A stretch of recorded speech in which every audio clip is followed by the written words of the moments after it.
Hey, what's up? It's Bentley and welcome back to my channel. So I am almost 2 months post-op top surgery. I love it so much. It's been amazing. But I just want to talk about a few things that I didn't know or wish I would have known before I had top surgery, just to like mentally prepare, because I loved preparing. I watched a ton of videos from other trans YouTubers and I read the packet from my surgeon a bunch of times, and I really just wanted to know exactly what to expect. And there were a few things that weren't anywhere online, so I just wanted to add them, or they might be online and I just didn't see them. So I want to make this little video to help you out when you're having top surgery, so you can plan some more if you're like me and you have anxiety and just want to know like what to expect. Number one, I was never ever expecting for this to happen, but I have a stitch coming out of my body right here. That's the scar from my drain, and here currently, let me get it close, is a stitch ejecting from my body, and as you can see, that's pretty far from my scar. But there was a day a couple weeks ago where I was like, oh, that's weird, I got a zit right there, but I had just started taking tea again, so I was like, oh, that makes sense.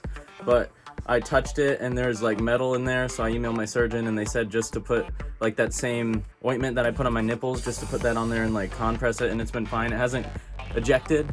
I don't know if it's going to, but it's still like, I was not expecting that to happen at all. I think I also have a little one on my nipple over here. There's like a black spot. You might not be able to see it on camera. I think that's also another one, but this one doesn't hurt. This one kind of hurts, it's uncomfortable, it's a little weird, but I just wasn't expecting that. Number two, this might be just because I wasn't paying attention or something, but I was not under the impression that I had to do scar treatment for 6 months. And I know I don't have to do it at all, but I want to do it, and my surgeon suggested 3 to 6 months, and she said she would really prefer if I did 6.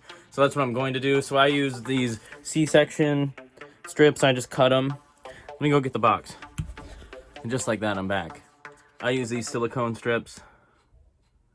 They're for C-sections, but my scars are huge like C-sections, so it works perfect. My surgeon said to use silicone because it's like scientifically proven to work, so that's what I got. I also have a couple other ones I'm going to try out later, but for right now I like these. I actually keep them on 24/7. I even shower in them. They like just don't fall off. I've had this pair on for probably 14 days, and I shower every day and clean myself, and they just stay there, and then I massage them and make sure that they don't fall off, but they haven't even started to kind of fall off yet, so that's really cool. Phoebe wanted to say hi. Say hi, baby. Another thing I wasn't expecting, I knew that everyone had said you had to sleep on your back for a certain amount of time, but I was researching, and some places were saying like you don't actually have to, it just depends what your surgeon says, and my surgeon never really told me how to sleep.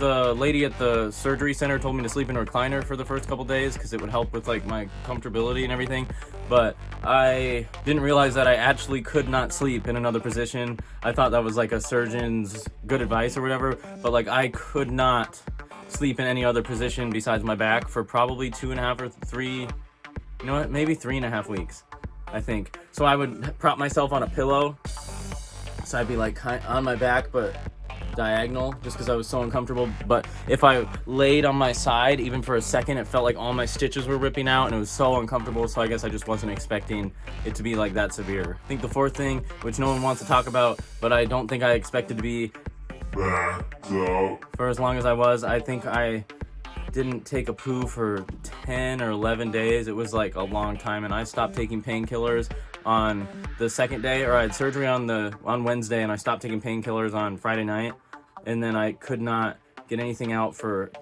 probably 10 days. I was not expecting that, especially because I took stool softener and stuff like that, but it was a long time, and I was so bloated, and it was just like disgusting. Another thing I don't think I expected was to gain as much weight as I did. I didn't get like big, but I'm finally losing it. But I think I gained like 15 pounds or something just from laying around and stuff.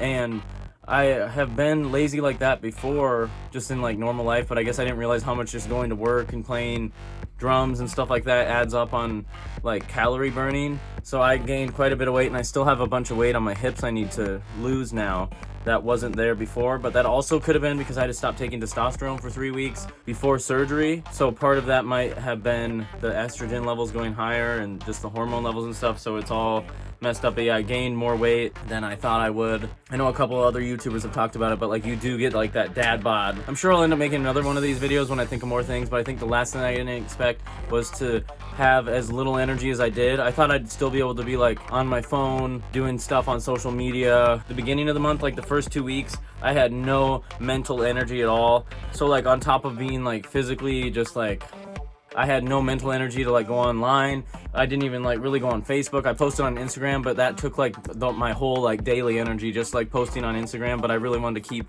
everybody up to date on what was going on. Top of that, I did film my top surgery vlog, but even that, I was filming it while doing things I needed to do, like clean my nipples and everything. Besides that, there was nothing I could do. I couldn't even like online shop. I was just so like mentally drained, and I knew I was going to be physically drained, but the mental part of it was just like, it was just all exhausting. The whole thing was just so exhausting. Sweet, so I think that's all I have for this video. I hope that helped a little bit. I'm sure I'll make another one when I think of more stuff. If you like this beanie, you can go to Bent FT merch on Instagram. I have a whole line going on. If you like this video, please subscribe.